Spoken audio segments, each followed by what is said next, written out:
This lesson is on the shape tool, on how to fill the shapes with color, how to change the color of the stroke and the size of the outline, and also how to copy and duplicate shapes.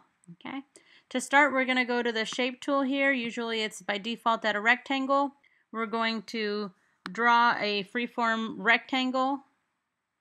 Okay, you notice you get that. Another way that you can use this rectangle tool is you can use it to make a perfect square. To do that, that's any size. You can just hold down the shift key on your keyboard, hold down and drag, and you'll notice that you can make it any size that you want. And there is a little indicator on the side that tells you the width and the height of that object, if that is of any help to you.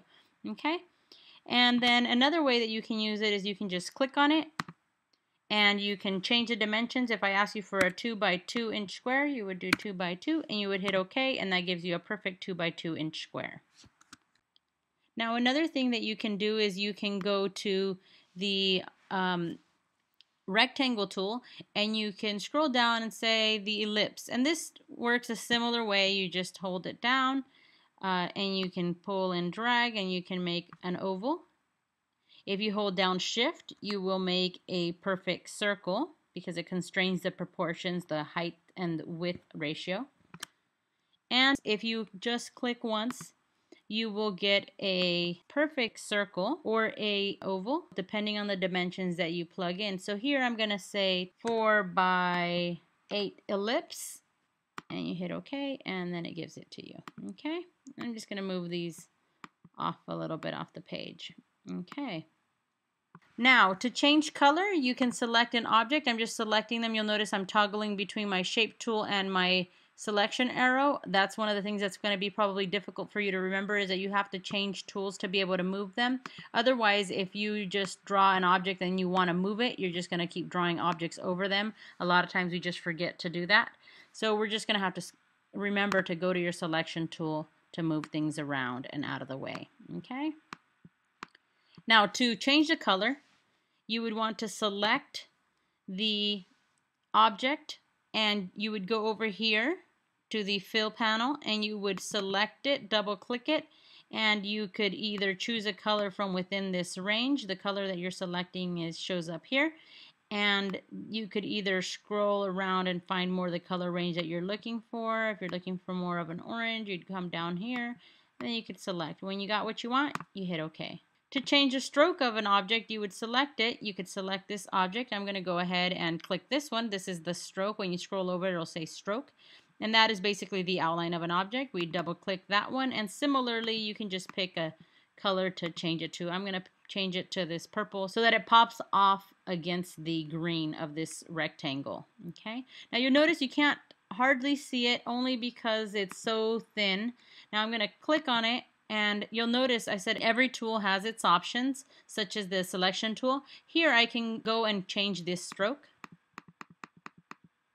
Okay. I can also change whether the line is uniform or whether it is a different shape. You notice it just tapered here. Generally speaking, you're going to just use the uniform line. Okay. You can also make these objects transparent by affecting the opacity. Now I'm just going to make it 50%. You can't really see it over that one, but you can see it when you place it on top of another object, such as this one here, since this one is sitting on top of this one. I'm going to go ahead and change the color so you can see it more apparently. Okay. That is one way that you can change the colors.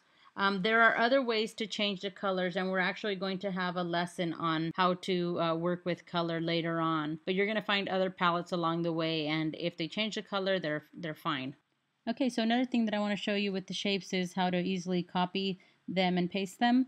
So I'm going to go here and I'm going to just select, say, a rectangle.